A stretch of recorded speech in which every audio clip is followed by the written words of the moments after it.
Hey, we're live. Hey, it's Friday. Hey. It's Q&A time. We do this every Friday. It's the CUI hotline. We take your questions in chat from YouTube and from LinkedIn. You can go to cuihotline.org and fill out the form. There's a number you can call and leave your question over there. I don't know. We've done like almost 40 of these things so far. We've done quite a few. We've done an hour every week. And so we'll jump right into it. So Daniel, it's been busy, man. It's been busy. Big news on a Friday. Our 29th client has achieved CMMC level 2. That's a lot of CMMC level 2s. I love it. I'm a big fan. Can't wait for the big 3-0. Eventually, it's crazy to think one day we'll be in like the hundreds, right? Like, yeah. I mean, it's hard to even think that far ahead, but it's like 29 is huge. I mean, not that it's not a huge, yeah. We have the most certifications under a single service provider than anyone else in the market. As far as I'm aware, that's true. Yeah. As far as I'm aware, that's true for sure. So, and if you guys missed it, a podcast that came out yesterday, we sat down with Fernando Machado from CyberSec Investments. They just completed their 25th CMMC level 2 assessment. And so he had a bunch of takeaways in there about positive signs that companies are going to do well in an assessment, what they've seen in assessments, common roadblocks, things like that. So check out that podcast for sure. Rock and roll. All righty.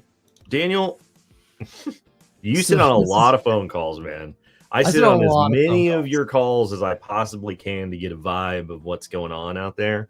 You sit on a ton of these calls. A ton. What's the week been like? So the week this week, so I was talking to a company this week, and they didn't balk at the price. They weren't like, you know, what's the friends and family discount? They were like, what's the friends and family backlog number? And it was like, oh, that's funny. Because it's change. Like, you know, they're like, listen, like, we're willing to pay. That's not a problem. But we need it to happen like yesterday, basically. And so it's one of those things where it's like, it's really interesting to see, again, the sense of urgency pick up over and over again. Like you see it kind of in ebbs and flows, right? Katie coming out and saying, I don't know what everyone's talking about. CMMC's not going away. Then you'll see a little bit of a wave peak crest over for backlog and need to start today. And then it'll drop that back down when there's no news coming out of the DoD. Yeah. And so it's interesting to see this tension between the two. And God bless it. Whenever 48 CFR ends up happening, I just don't know how the world's going to react, because service providers are going to be underwater, right? Like you came up with this analogy years ago. It's a lifeboat, right? Yeah. People only have so many lifeboats. And if you don't get on a lifeboat early, there's not going to be one for you when it gets there, right? So unless you have a full staff able to solve all of your CMMC problems internally, you need to start making some phone calls. I mean, that's just the way it is right now. Yeah, and I mean, I think the more maybe data-driven version of the lifeboat metaphor that we've been talking about for a long time is, you know, we did the podcast, we did some content on these procurement administrative lead times. That's the time between when your customer sends out the solicitation and the time they actually award the contract. Since CMMC is a condition of contract award, your primary strategic metric to pay attention to is how long does your customer typically take to go from solicitation to award. If it's a year, then you would have a year from the time the solicitation goes out until the time you would need CMMC. If it's 30 days, then you have 30 days to get CMMC. So if you wait until you see it in contracts, you see it in the solicitation, then you better know how long that window is, because for most people, it takes them 9, 12, 18 months sometimes to go from status quo to fully assessment ready, assuming that you would schedule your assessment ahead of time. You're talking about, just call it a year. If your customer time frame is less than the CMMC implementation and certification time, you necessarily have to start before the solicitation comes out, which is what we asked Fernando on the podcast. What's causing people to start on CMMC before it's required in their contracts? And he was like, the lead time gap. Absolutely. So, well, And here's the fascinating thing about it. The longer you get into the CMMC journey, the more your supply chain risk ends up being exposed. Because as you move your organization through, I had this question this morning. What about my law firm that supports me in legal matters, but they have to do e-discovery around CUI and move it into their tooling and platform, right? Relativity is a very common e-discovery tool that lawyers use. They have a FedRAMP Gov version, which is great. But it's like, are they an external service provider? It's like, well, they're on retainer. They're doing work for you. They're processing, storing, and transmitting CUI. They're not a W-2 or 1099 employee. And so you start going through these exercises, right? And they realize, wait a second. Not only everyone who works with us from a contracting perspective traditionally, right? A machine shop or, materials or whatever it might be, but other external service providers, even outside of your traditional MSP and MSSP, which has gotten most of the heat, also could very well be in scope because of the work and access that they have. And so basically the question got raised, well, I can just give them access to my enclave, right? I'm like, yeah, technically you can give them access to it, but you have to understand the flow down commitment. Orion put in chat, yes, your lawyer is a subcontractor ESP.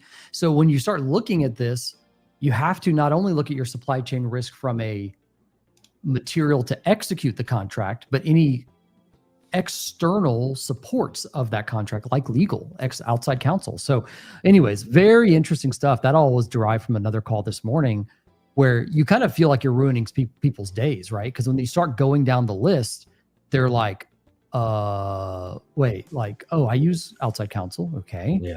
I use an MSP. I use an MSSP. I use, managed support vendors for our ERP, or our ERP is hosted in a, SaaS solution that's not FedRAMPed. And then we have to go through that whole rigmarole, right? And so, anyways, when you start doing the mapping of all the little things, it gets very complex very fast. This isn't what I would do. I certainly would not do this. But if I were the DOD, then every time they go up and start talking to people and they get questions like this, what I would ask, if I were them, this is not what I would ask. Don't come for me. I would say, these questions around, well, do these fall under CMMC? And I'd just be like, I don't know. How are you doing it right now, according to your contractual obligations? Oh my gosh! Which is a very snarky way of new requirement. This is the same requirement. Yeah, I don't know. You tell me. How are you doing it right now? And they'll be like, well, what? That's funny. But man, it's it's definitely a tangled web for sure. It is. Alrighty, amazing news, everybody. So. I love this. Geeking out so hard on this. I love it. I had the seemingly innocent request from the internal team. Hey, can we just do a podcast where we talk about SSPs? And me, in my naivete, thought, sure. How hard could that be? Easy podcast, yeah. Because what's an SSP? Boom! It's where you document everything. No big deal, right? Boy, was I wrong, because that rabbit hole goes deep, really, really deep. Especially if you want to give people context around. What are SSPs supposed to be in theory? What are they actually in 171 on paper? What do they look like in reality in CMMC right now? And they're very different things. So that podcast will be out next week, and it's a little bit longer than our this new era of podcasts. So stick with it, but I think you'll find it interesting. The good news is that as I was doing the research for the SSP podcast, NIST has announced that they are revising SP 818 to revision 2. SP 818 is their guidance on developing security plans. And it hasn't been updated since 2006, which is crazy. It was originally, it was originally released in 1998. And so the comments are due by July 30th. Everyone should look at it. 818 has always been somewhat valuable as just an outline of what security plans should be doing in theory. However, the part of the security plan that is so interesting in the 171 CMMC world is that we aren't really using SSPs as pre-implementation risk management summaries for a senior executive at a company to make a authorization decision, if you will, right? So the way that this is designed to work in theory is when federal agencies are going to create new systems, they think about how important is this data? How important is this system? How risky? They're like accounting for the crown jewels, which is what you should do. And then they go, okay, well, based on that, how are we going to treat this risk? What controls do we need, right? Which is what 853 is there for. It's a catalog of controls that you pull from, but they require tailoring. You got to fill in the ODPs. You got to chop off the pieces you don't need. You got to add some. You got to take some away. You have to customize this baseline of controls. You got to scope where they're going to go and where they apply. And then once that's all done, it's supposed to be documented in the plan for the system's security, right? Makes sense. And that should go up to whoever's responsible for this system and its security. And they should go, hey, does this look good? Does this pass the sniff test? And they go, yeah. You go off, you implement everything. And then once it's implemented, you check to make sure that it's actually done according to the plan. You run an assessment. If you missed anything, it goes into a plan of action. So you take the original plan, the assessment results, and the plan to fill in any of the gaps. You give it back to the decision maker and you say, hey, is this good enough for us to operate? And they go, yep, you're good. See you in 6 months, see you in 12 months, see you never. Or it's not good enough. Go back and fix these holes. That's basically the RMF system. It's been the same since before it was called the RMF. So this SSP is like core to this idea. That's not really how it works in these non-federal companies on defense contracts who deal with 800-171. For the most part, they didn't have a plan, right? They didn't make these decisions beforehand. Nope. They didn't really pick controls. A lot of them, it's just very ad hoc. No judgment. That's the way that it works. Not a big deal. It's hyper reactive. Everyone that I've talked to, SSP is an afterthought. Yeah, not the forethought, right? And that's a problem because that's not what SSPs were designed to do. And so when you take very narrow versions of 853 controls and then you say, okay, this is a plan, and then you backfill that plan after you've made decisions, and then it isn't the way that it was supposed to play out, which is why I think people really hate SSPs, because we're not really using them in the same manner they were designed to be used in. But that's the hand of cards we got dealt. That's what people are doing. So I would really, really, really like it if people would submit comments to NIST on this draft, specifically asking for examples in the section of the SSP guidance about describing control implementations. A lot of people, when I posted this yesterday, did not like this suggestion because they were like, really? Yeah, a lot of people didn't like it. They were like, that's industry's problem. That's up to the company. Like, you can't have specific, detailed descriptions of controls because people are just going to copy and these are also along. the ODP haters, I'm sure. I don't. Yeah, I mean, my thing is even in versions of 853, they say that an SSP is not supposed to contain your hyper detailed control implementation descriptions. These are supposed to be high level explanations of how you met this security control. So we're not really narrowing people into hyper detailed explanations. They should be high level examples. But beyond that, NIST obviously has had a very clear idea of what an SSP ought to be for like almost 40 years. It's been virtually unchanged in 853 for 20 years. And every single information system in the federal government that has been developed has had a system security plan.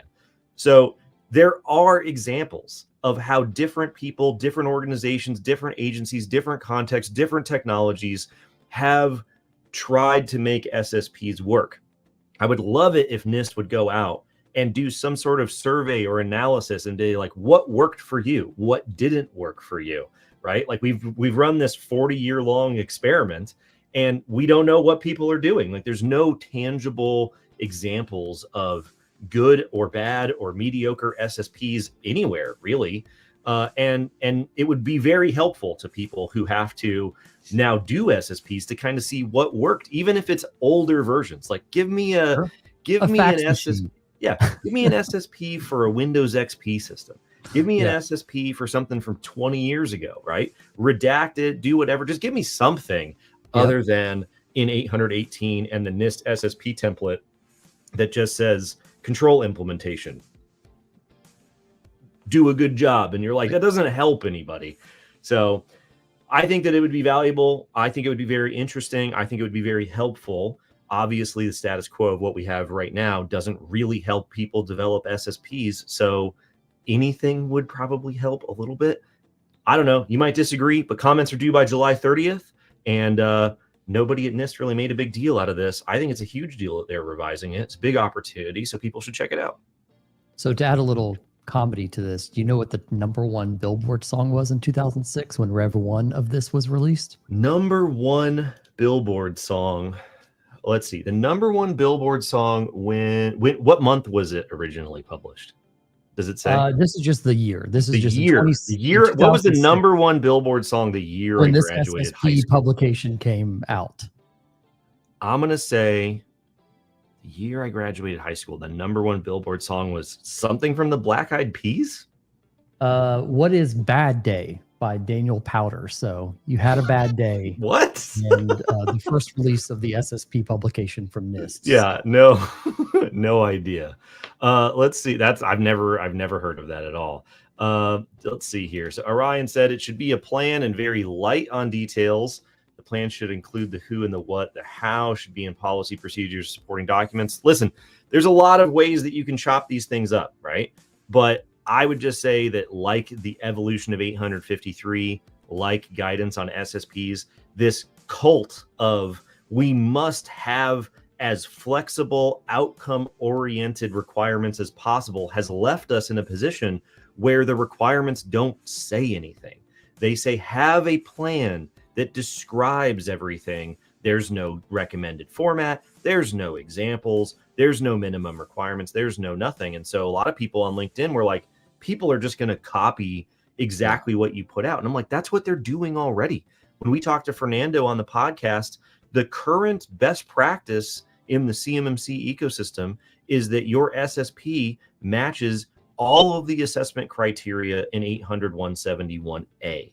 Now, that's very good for facilitating an assessment, but is that what NIST intended? Is that what they would recommend? Is that what the most successful organizations using their SSPs have done over the last 20, 30, 40 years? Maybe, maybe not. Maybe in addition to that, we should be doing other things. Like, we don't know because no one's looked at it. And this isn't some new idea. This is older than we are. So what's happened? Is it good? Is it bad? Does it suck? Is it completely worthless? Nobody knows. Nobody knows. The one thing that I'll say is, and talking to Fernando and other C3PAOs, what you don't do is take a templated SSP and forget to fill it out.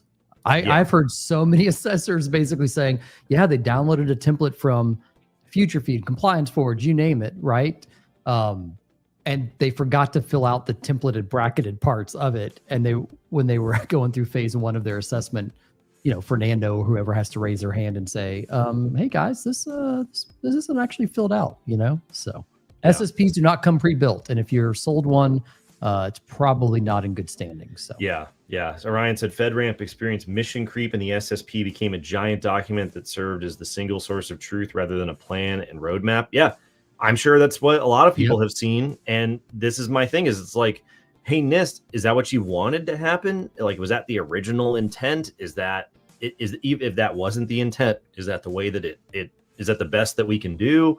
I don't know. I'm just curious. And I just find it frustrating that there's no examples, right? Like there's no examples of whatever, especially because in 818 Rev 2, they say, this document can be used for people who need to comply with 171 and 171 and 172.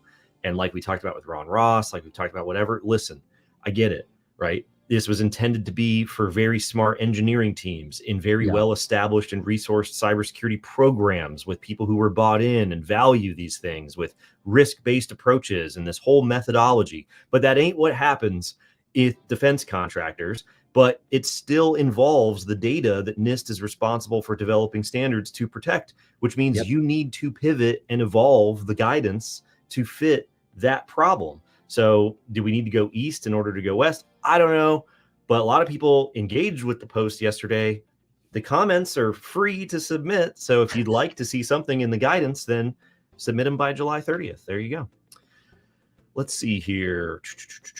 Somebody asked, what are your thoughts on this Reuters article? The Pentagon should shave defense procurement regulation according to the industry groups. If you haven't read it, you should read it. If you find the link to the AIA letter, you should read that as well. I'm getting ready to go on PTO, so I'm not posting about this until I get back. But I am deeply frustrated and very annoyed by AIA because they are committing the basic fundamental flaw that we have warned people about committing for years, is that they are conflating the problems of CMMC with the obligations of DFARS 7012, right? They list off all of these things that are barriers to defense contracting and defense acquisition and blah, blah, blah. Now, to be fair, they are just representative of their member companies, and companies don't want to be regulated. So when you read their letter, they're like, don't have us have accounting standards. Don't let us have cybersecurity standards. Don't let us have personnel standards. Don't regulate us at all, right? Which is absurd. But they list cybersecurity requirements as the first thing that people should consider in terms of trimming back regulations. And as you read their explanation, it's completely ridiculous because they say we're worried about liability for our suppliers in the supply chain. We don't have the resources to manage our suppliers for these cybersecurity requirements, to which I would remind them that the Senate Armed Services Committee report that went with the FY20 NDAA that said create a cybersecurity framework, they specifically said, we are super pissed that the prime contractors who signed off on this letter are not being held responsible and accountable for their suppliers and the cybersecurity over DoD data when their suppliers handle it. That's the entire point. The opening part of your letter that says we don't want to face liability for our suppliers when we send DoD data to them is the entire reason why there's a program. So congratulations, AIA. You played yourself. What this tells me is that over the last 5 years, right? Over the last 5 years, you have done absolutely nothing. You've done nothing to address this problem. You've done nothing to fix this problem. You don't actually care. You would prefer it to go away, which is why it's so important, because clearly without the program attempting to hold them even moderately accountable, they wouldn't do anything because the program has yet to fully roll out and they're admitting that they haven't done anything. So miss me with this nonsense. I've sat in the AIA headquarters in Washington, D.C. 2 different times when they had industry meetings with the Pentagon. I don't know how I got invited to these meetings. I haven't been invited back since, but I've sat in the room with these people when they're just basically lying to the department across the table in these meeting rooms about how they're invested in security, they care about security, this and that, and blah, blah, blah. And then sure enough, they write this big letter. And the thing that you're worried about the most is cybersecurity requirements. First of all, it's not CMMC. It's the existing DFARS clauses. So it's absurd. It's ridiculous. It's very frustrating. You should read the article. You should read the letter. I posted about it, I think, a day or 2 ago. I'll talk about it more when I get back off PTO, but it's ridiculous. Nice soapbox, huh? That was a great one to get your spot up. I love Jacob when he gets into it, man. Yeah, it's just one of those. It's just one of those things where it's like if you had a problem, if all these problems are being associated with CMMC, what you should be saying is we have a problem with the requirements from 2016 because CMMC is not making you do the requirements. So that's kind of it. Anyways, the old DFARS. Let's see here. Can we go into a CMMC assessment with open POAM items? So this depends debate, on the POAM, right, Jacob? Do what? Depends on the POAM, right? Well, this particular debate broke the Discord like a week or 2 ago, like literally brought it to a screeching halt.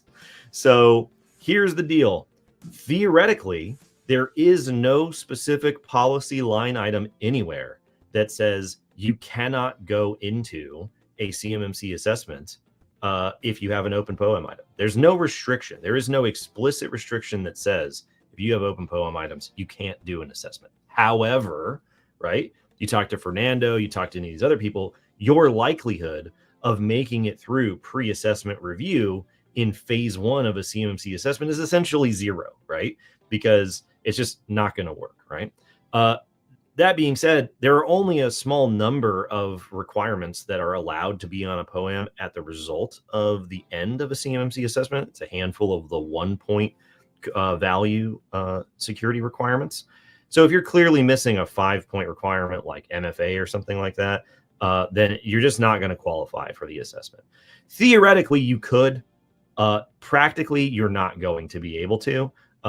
So yeah, if you're on the Discord, if you're not on the Discord, you should be. If you are on the Discord, they had to create like a whole separate thread to contain this debate back and forth, because one of the positions that somebody took was under the guise of CMMC assessment, you don't have a POAM until the assessment is done, because the assessor hasn't reached their conclusion and said these things are not implemented. So whatever your open unimplemented items are not technically a CMMC POAM, which is true in fact, but it's very it's definitely semantics after a certain point.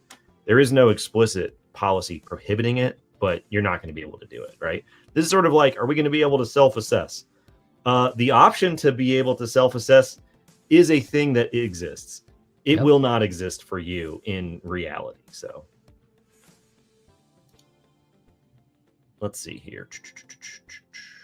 Yeah, so Orion says 32 CFR limits the use of a POAM to the assessment to document unmet requirements during the assessment. Yeah, that's fine. That's fine. But what happens if I run an internal assessment under my annual control evaluation and I've got an open item, right? And you get into this idea of like operational POAMs, which I disagree with this split that CMMC has come up with for operational POAMs and assessment POAMs. But one of the, theoretical situations I brought up on the Discord was, okay, let's say I go through a CMMC assessment and I fail and I've got these open items and I don't close all of them. Can I sign up for another CMMC assessment afterwards? Am I prohibited from signing up for a CMMC assessment? Be like, no, I still have open items on a POAM. I just don't have open items on the POAM you created. So this is like Schrodinger's POAM, right? Like they are open items that exist going into an assessment. Ultimately, it doesn't matter because you're not going to pass through pre-assessment review, but theoretically you could. I don't know if anybody cares about this. It's hyper theoretical, but if you want to know more, just go on the Discord and start asking about, can I go in with the POAM, and everybody will jump all over you. These are the debates of people who have already done all of this stuff. You know what I mean? These are the what I would call the luxury debates, right? It's like, this is a nice to have fun conversation of people who have already done their CMMC work. Yeah. A note on the SSPs, Jody says NIST guidance would be helpful to align C3PAOs. I agree. I experienced one assessor asking that we duplicate our policy standards into the SSP while another accepted our separate policy standards. Yeah, this is a great example. Although, Jody, right now, it's literally been the same line for almost 40 years where they say, you can have separate documents, you can have one document. Like they don't say that these things all have to be hyper, like collated together and everything's in one specific place. Not at all the intent of what an SSP was, but I agree. If NIST does this thing where they're very hands off in terms of explaining what things ought to look like or what things that are successful have looked like, then you end up with just a bunch of randomness. And their whole job is to standardize this approach. So I would just like to see them, raise their voice a little bit louder and say, these are things that have helped people. So there you go. Clarity is kindness. Yeah, for sure. All right. Let's see here. Oh boy. Did Trump halt CMMC on June 6th? No. This was a Reddit thread. How many times do you have to answer on a weekly basis? Every time something happens. It's so funny because this is not a political show, but under the previous administration, nobody asked anything. Like no one ever asked anything. And then under this one, people, every time this guy sneezes, they're like, did they kill it? Did they kill it? Yep. And you're like, what? No. I don't think anyone's also ever seen this many executive orders. No, absolutely not. Absolutely not. Yeah. But man, I mean, listen, I love the questions. They're good questions. I'm not judging. I'm just saying that it's like but it is for sure a interesting thing that has happened where it's like every single time there is an executive order, even if it's totally unrelated, people are like, oh, hey, well, there it goes. We'll wrap it up. So this was actually brought up on a Reddit thread that has now been deleted by a user who was asking, did they halt CMMC on June 6th whenever they revised Executive Order 14144 and 13694, generally around secure software development, things like that? The reason that this user on Reddit was asking, they explained in the comments before they deleted it, was their boss heard about this executive order revision, and the first thing they did was go to their desk and say, why are you still working on CMMC? Oh my God. So just to clarify, the revision to these software security executive orders have nothing to do with CMMC. I know we're all having a lot of fun with the current political landscape that's going on in this country, but ultimately executive orders don't repeal statutes. CMMC is a statutory requirement pursuant to Section 1648 of the FY20 NDAA. That's why if you Google, or ask ChatGPT these days, I guess, if you Google 32 CFR 170, that is the CMMC program that is the existing black and white, ongoing, active regulation. And the first line says legal basis, 32 CFR 170, right? Or sorry, if you Google 32 CFR, legal basis is Section 1648 of the FY20 NDAA. It's like public law 161-82 or something like that. You'll see it at the top. That's what they're talking about. So these executive orders have nothing to do with any of that. An executive order can't have anything to do with that. It's not how it works. So no, they did not repeal it on June 6th, but it is very interesting because unlike the current trend, it's not repealing these executive orders in their entirety. It's revising them. So strangely, cybersecurity, even though it's getting more and more politicized, is still one of those things where they're not absolutely ripping and replacing entire executive orders or just stopping it all together. Not what's happening. Not what's happening. So let's play a fun game, Jacob. Let's say, so 32 CFR live and in action as of December. Let's play the game. What would it take at this point to remove that? An act of Congress at this point? To remove 32 CFR? That's right. Yeah, so at this point, to undo 32 CFR, Congress would have to essentially repeal or otherwise handle the statutory requirement that said create a framework. So there would have to be, I can't remember the entire process, but they'd have to basically send a Congressional Review Act recommendation to rescind the rule pursuant to that statute. Let me back up. There's two ways off the top of my head they could do it. They could just repeal Section 1648, or they could address the rule that was created to satisfy Section 1648. To repeal the rule, they would have to go through the Congressional Review Act, which it's June. So I believe the window for even doing that has closed. It's based on the number of active session days in Congress since the rule was published, and I believe we're at that limit. It was like May, June for that process to work. That has to go to the House and Senate Armed Services Committee, the committees of jurisdiction. They have to stamp it. Then it has to go to the floor. Then it has to go to the president. It has to be this whole process, right? That's not happening. And there's no indication that that's happening. Assumingly closed, that part of it. Yeah, I believe it's closed. I can't remember the math, but I believe that window is closed. The other thing would be them directly addressing 1648 in the NDAA through whatever the upcoming NDAA would be. There's no indication that that's happening at all because ultimately the fraud is still happening, and the DoD's data is still at risk, and it's still a priority. And the Armed Services Committees are still made up by the same people. They still get the same briefings. So yeah, it would take a lot for it to go away. Anything is possible, but it's extremely unlikely. And yeah, so there you go. All righty, let's see. Rich said, oh man, look at this headshot. This is an awesome profile picture. That's a power shot right there, baby. I love it. I hear so much on your lives and pods that just baffle me. Folks should have been Baffles prepping. us too, by the way. Yeah, folks should have been prepping for this at NIST 171 version 0.5. Yeah, the deadline was in 2017. So yeah, CMMC is just the program that keeps people accountable for having implemented everything. By the way, Steve's comment is hilarious. I'm just a build Jacob's version. Yeah, we should do that. Maybe we'll do that when I get back. And just for everybody's awareness, I'll be out for a couple of weeks, but the Q&A is still going to happen. Daniel, you're going to be running the show, and you're going to have a bunch of other people on, which is going to be awesome. Gonna have some fun. All righty. Let's see here. I feel like we've done everything we need to do. What's next before our gap assessment? I feel like we've done everything we need to do. What's next before our gap assessment?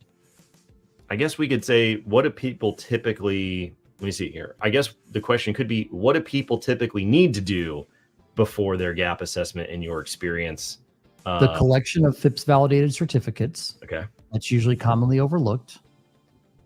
Making sure that your documentation is signed off by some sort of representative in the organization, right? Making sure you have an up-to-date SPRS score, because they're going to want to see that prior to going through a typical gap or mock assessment. What are some other very common things? Updating any artifacts, screenshots, things like that, because they usually want to see at least within a 30 to 60 day window that this is still the thing you say it is. What are some other really good ones? Making sure that everyone signed, security awareness trainings up to date for all of your users. Again, just kind of validating some of these things. Acceptable use policy is correct, and that the data flow has not drifted from the time that you initially did it. Because what we're seeing a lot of right now is, listen, everybody wants an enclave. Everybody wants an enclave because they're fast, right? Enclaves are fast, low impact to the organization. The problem is when you build an enclave and then try and cram your data flow into it, it doesn't always work the way you need it to work, right? So maybe you said when we built an enclave, no printing.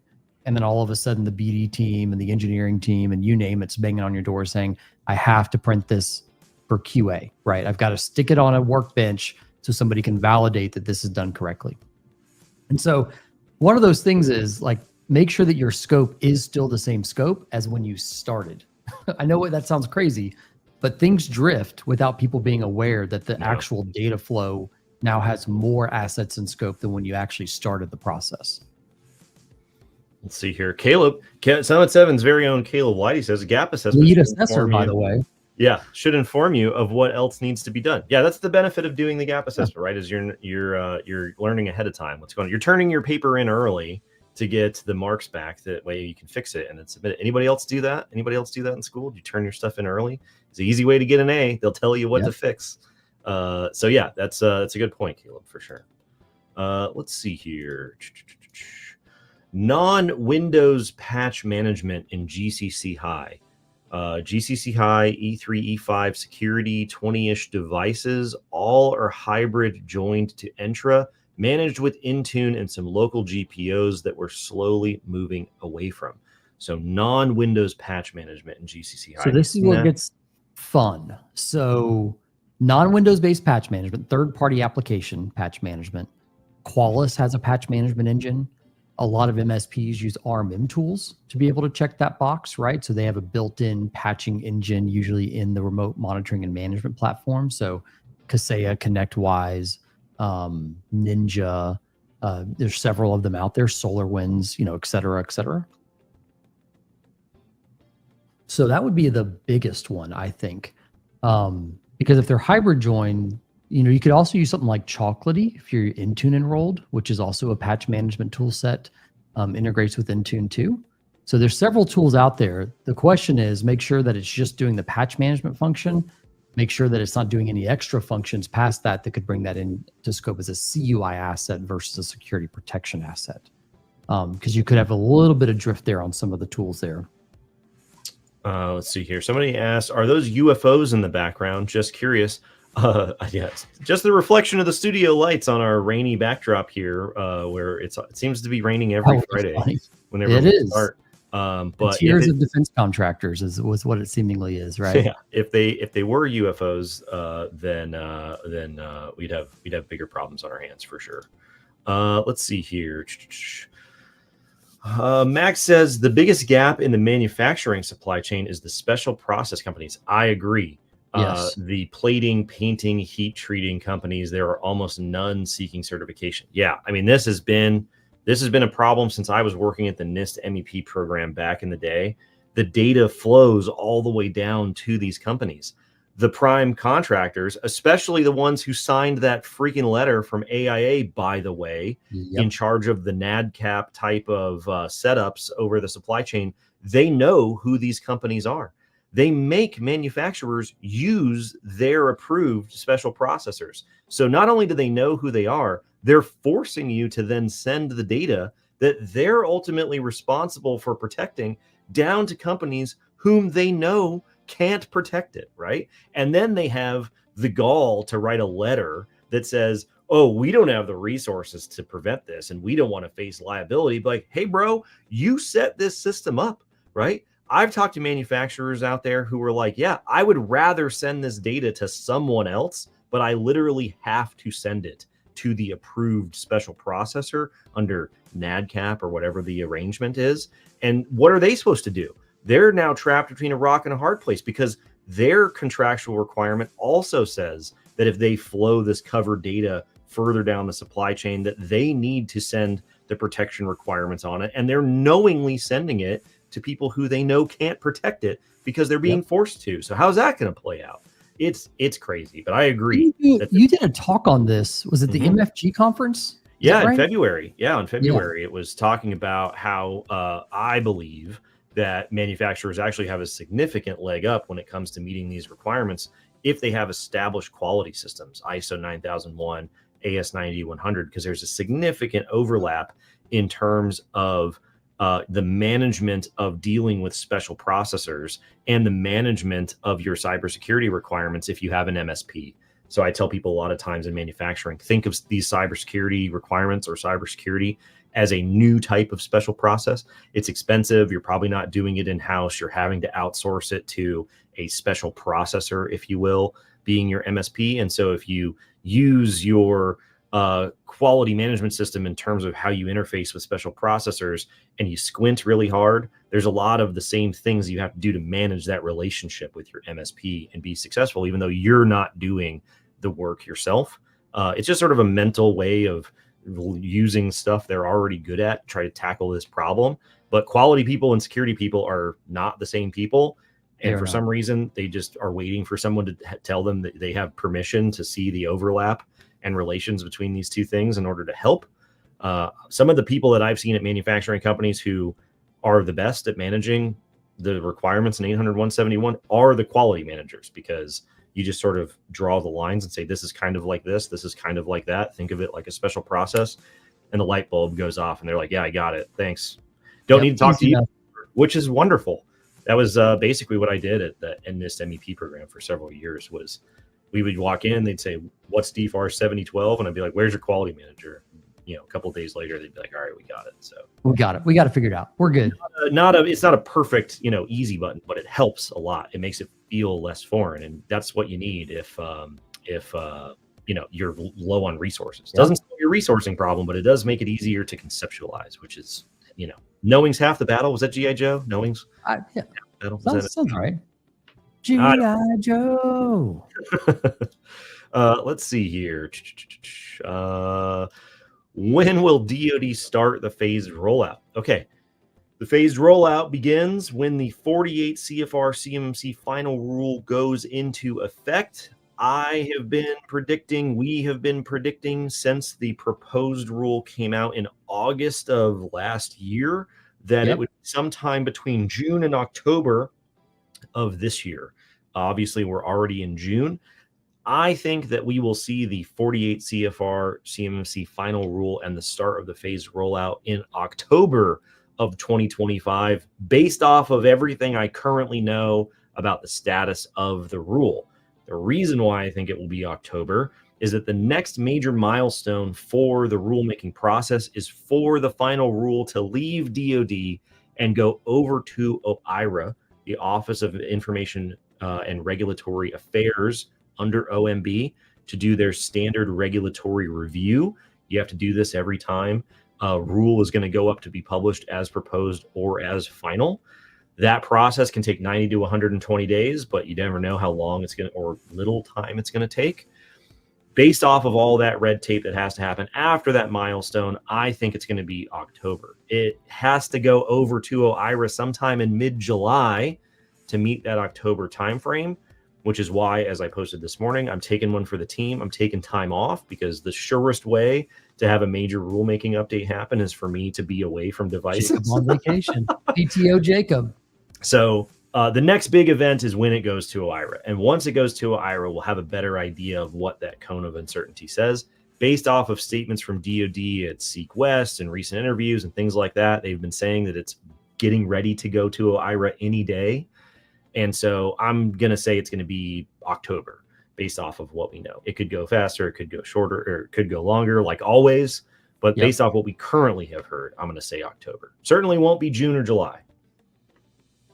There we go. October is also the beginning of the new fiscal. So all sorts of new things I mean, to talk worst about. case scenario, I mean, like having it take longer, you would think gives you more time. But I would say probably worst case scenario is it happens November, December, right? Because then people would have already done their budgets for the following year. All their rates are locked in. They're doing the whole rigmarole. Everything shows up right at the end of the year, right in January, right? That's probably worst case. I mean, in the grand scheme of things, an extra couple weeks for the rule to be published doesn't mean much. But in terms of your budget for the next year, the difference between September and December is huge. Huge. Yeah. All righty. Let's see here. Is DIBNet is dead? DIBNet is dead? Who killed DIBNet, Jacob? Well, all right, everybody. No judgment here. This is a judgment-free zone. The DIBCS program is a voluntary program. You are not required to participate in the DIB cybersecurity program, where they put out threat intelligence, they put out information, they have meetings, they share what's going on in the DIB regarding cybersecurity.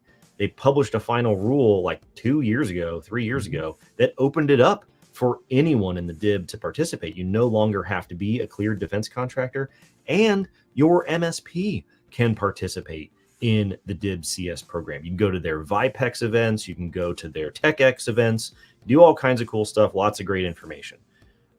People who participate in the DIBCS program got an email like last week that said that the DIBNet portal is no longer going to operate the way that it has in the past. I think it was like all 17 members of it. I'm just kidding. So I'm guessing by the total silence around this event that no one's really participating in the DIBCS program. So, that is what it is. The long and short of it is DIBNet is where you go to report a cybersecurity incident pursuant to your obligations in DFARS 7012. Normally, the way that you would have done that is you got a medium assurance certificate, which logs you into the portal. You fill out the incident report, blah, blah, blah. You can even submit malware samples. All that stuff goes up to DIBNet through that portal. Well, thanks to the way that the winds have blown in terms of how the government is governmenting, cost-cutting considerations have changed the way that DIBNet is going to work.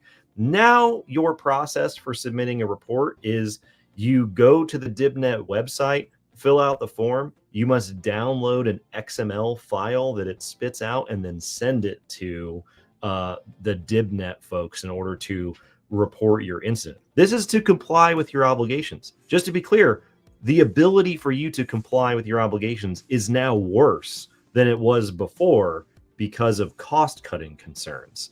So that's what you would normally. Oh my God! Oh no! Somebody that's killed what you the would reporting. normally do. Yeah, that's what you would normally click. Let me see here.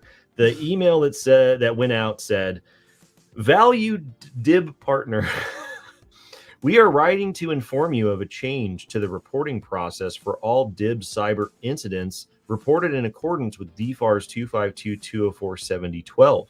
Bottom line up front, the website used to report cyber incidents is moving, and as part of this change, the site will generate a file that, in bold letters, you must submit separately to DC3 in order to be compliant with your reporting obligations. You now have more manual steps to comply than you have ever beforehand." They said, "We are attaching a submission guidance checklist to this email for your use," which you would have only gotten if you were a DIBCS participant. "Consistent with the president's agenda, the department is evaluating investments in priority activities. Since the introduction of DFARS 7012, blah, blah, blah, the volume of cyber incident reporting has significantly increased. We will continue to serve operational focal points, blah, blah, blah. For questions and reporting and other DC3 functions, please reach out. For questions regarding the DIBCS program, please contact the DoD CIO. Thanks for your continued support of the department and our collective national security, blah, blah, blah." You have more work to do. It's harder to comply. It's a worse process. So be aware. All right. We talked a lot about things dying on this episode, on this live stream. Yeah, sometimes CMMC is dead. DIBNet's dead. DIBNet's dead. Yeah, it's, oh my God. It's but that's why we do this on a Friday and not on a Tuesday. You know what I mean? That's right. Cheery stuff. What is the best method for discovering legacy CUI in my organization? If it's not clearly marked or is embedded in encrypted or other file types, how would one conduct such a search? Not easily, sadly. So what we give guidance, and I think I mention this fairly frequently on this live stream, is, the first easiest step is to do CUI keyword searches for banners and distribution statements and export control disclaimers and things like that. So we have that list. If you want it, shoot me a LinkedIn message. I can send that to you, and do that content search in M365 because it's just very easy. It's the most intuitive of the ways to do that. For on-prem, you need to take some of those same keywords and do a search there. But that's, again, only if things are marked appropriately, right?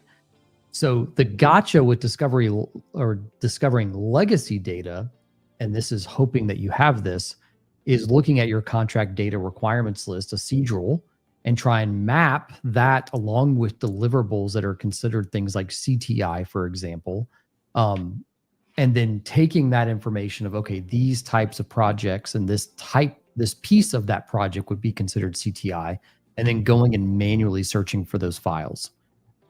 It takes a lot of rework if things are not marked. If things are marked with distro statements, banners, etc., it's a fair amount easier to do, because then you can at least quickly enumerate, users that have it in their email, SharePoint, OneDrive, Teams, and that usually starts pointing to other places that might be, if you can do like a parallel or very similar activities, right? So it's not super easy. It's a fairly manual process if it's not in the cloud. There are tools like Netrix that can do on-prem scanning and things like that. But again, you have to know what you're searching for on the legacy standpoint to know if you're actually finding CUI or if it's just proprietary business information. Yeah, gotcha. All righty, let's see here. Ian says, where did Ian go? But I said this last time, and I got a lot of funny LinkedIn messages. When you run searches like this, you now know what you can't unknow. So I think it's great. It's a powerful scoping activity. I would get leadership sign off before you start becoming in the know of how big your boundary might be compared to what you were trying to build initially. And your SPUR score reflects the boundary, right? And so if your boundary grew past what your SPUR score is, now we got to go do another gap assessment to make sure we're not misrepresenting ourselves to the DoD right now. Forget about CMMC, but that would be a right now problem. So I say all this to say it's a great exercise to do. Please do it. It will help you. But the other side of that is you are opening a door for risk. Yeah, So it's a knowledge hazard for sure. I have a good friend when I was in grad school at NYU, who is now a very, very senior attorney at Salesforce. And she was telling me that at one of her first jobs, she was just breathing fire and cracking necks and going nuts. And the senior counsel at the company, after one of the meetings, pulled her aside and was like, "You need to shut up." They're like, "You're asking questions that if we get the answer to, we are obligated to deal with." And so that's when they learned the lesson that you only ask the question that you want an answer to. Problem here is your hand's going to get forced eventually. But yeah, if you run those scripts and you find that data, just be prepared, because if it lights up like a Christmas tree, then now you know that it's an actual. I don't know who this LinkedIn user comment is, but they just said this is why they just rubber stamp everything CUI. Lack of labor, time, money to do that process. It's like, yeah, they're just doing CYA with CUI is what we say, right? It's exactly what's happening. Yeah, absolutely. All right. Ian said, well, what if the 48 CFR rule never clears final approval? That would effectively put CMMC in limbo and it would die due to neglect.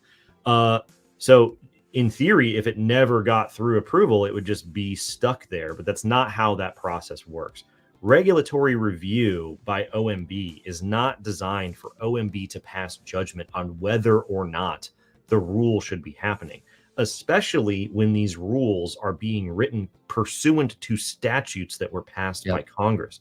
OMB's job in regulatory review is to make sure that the rulemaking procedures were followed to the greatest extent possible. They are going through and saying, did you do this analysis correctly? Did you fill out this form correctly? Did you format these things correctly? Did you summarize them correctly? Did you get sign off from all the other agencies correctly? Did you do this? Did you do that? All that red tape that goes into the rulemaking process, regulatory review is making sure that you did it, because if you didn't do it and the rule goes into effect, people will file lawsuits and say that you violated the rulemaking procedure, and therefore the rule is invalid procedurally, even if the rule is necessary and valid in all other ways. So the regulatory review is not a judgment on the value of a rule. It is the box checking exercise to make sure that all the I's were dotted and all the T's were crossed. So take the average speed of government and then throw on possibly the single most bureaucratic part of the government and the decades of red tape that go into rulemaking. And that's why this process takes so long. So that is a very unlikely thing that would happen as a result of regulatory review. Ian has a follow-up there, but rules are clearly open to interpretation. If it never leaves DOD to get to OIRA, then yeah, you're right. I mean, if DOD never releases it to OIRA, there's no rule to be published. So I would say though, right, that even though this process takes a long time, they are still statutorily obligated to do this, and there is no indication that this is not a priority for the department, right? There are often rules that come out years and years and years after NDAA requirements say you got to do this, or executive orders say you got to do this. The CUI, the federal CUI program, took 6 years for it to get done after the executive order said, hey, come up with a program. This rule is going to be out years after the FY20 NDAA. So yeah, the rules are up to interpretation, but that's what the rulemaking process is for, is solidifying that interpretation. So there's a really good book. It's rulemaking, it's like how policy is made or something like that. I'll see if I can find it here. That's really, really good. I read it. I go back and look at it. Oh yeah. How government agencies write law and make policy, by Cornelius Kerwin and Scott Furlong. So if you want to know more about the rulemaking process, definitely check that book out. It's actually not very long. It's very approachable given the subject material. I learned a lot about rulemaking by reading that book. So, all righty, let's see here. Caleb said, I usually look at it as you either have CUI or you don't. Then it is only a matter of whether you're building only a secure enclave or if you have to include on-prem physical. So the real first question is, do we need an environment that can protect CUI? Yeah. My favorite follow-up question to that, but Caleb, what is CUI? How do I know if I have CUI if I don't know how to define it? Which is the CUI in the room with us right now, Caleb? It could be. It could be. Ian said, just to be clear, I don't think that will happen. I agree it's left the station. Yeah, I'm not saying that you're like condoning. These are useful questions. You're like, what if it never leaves? What if it never gets approved? What if it does this? What if it gets kicked back? All blah, blah, blah. There are procedures for how that all works. There's a lot of regulatory inertia that goes into that process. But I've said it before, Daniel, you and I have talked about this for years. It's like rulemaking, as they talk about in that book that I mentioned by Kerwin and Furlong, is the core way that the government actually implements policy. It's not through statutes. Most statutes that get passed direct federal agencies to go through rulemaking. It is the way that the government directly interfaces with your life in almost all aspects of life that is regulated. And almost no one really knows how rulemaking works. And even academics that have written books on it say in their books that agency to agency, the rulemaking process is pretty unknown by the people who work in those agencies. It's really kind of fascinating. OIRA is a fairly small team. It's only like maybe a couple dozen people. Yeah, which is crazy to think about. And that's kind of the heartbeat of being able to publish rules and regulations, right? Anyways, yeah, it's fun. Absolutely. All right, let's maybe go with this one in our last question here since we're at the hour. Turns out we don't have a ton of CUI. Lucky you. How should we approach descoping an environment? That's an interesting question. Yeah, so basically identify all the places that CUI won't have to go, that of the CUI that you do have, and then we just very rapidly leave those out of scope, right? Now, the problem is bleed over. So an enclave is great because it is that separate environment, that isolated for the most part environment, right? So that's great if you can stick it all in there. However, if you have CUI on the same corporate network and you're going to have a hard time, or maybe it's impossible for you to segment that, then you might not be able to run away from, descoping some of the assets, at least the security protection assets that are going to process, store, and transmit CUI. So the simple question is, that's great. Identify the list of, look at your corporate asset inventory, identify the ones that won't have CUI on them, figure out where those are sitting, and then figure out if any of them are using the same, I'll call it backbone or services that other assets that are consuming CUI would be leveraging as well. And then start kind of drawing kind of in between these and figure out a way to logically or physically separate them, ideally, and that the cloud providers are FedRAMP and that the service providers meet ESP requirements and so forth and so on. But look at your corporate asset inventory, carve out the CUI, see if they have anything shared, and then go from there. Gotcha. Very nice.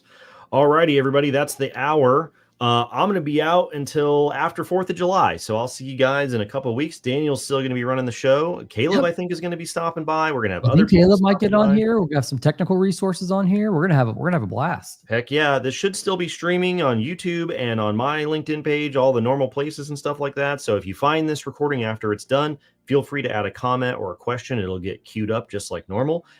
You can always go to CUIHotline.org and fill out the form over there, especially if you have a longer question. It's a really great place for that. There's a phone number on there where you can leave a message. We're going to do it every week. And I'll see you guys, not next week. I'll see you guys in like a month. So there you go. And see Daniel, you'll see him next week. And then I'll see you next week, guys. I'll see you in like 3 weeks. All right. Later, everybody. See y'all.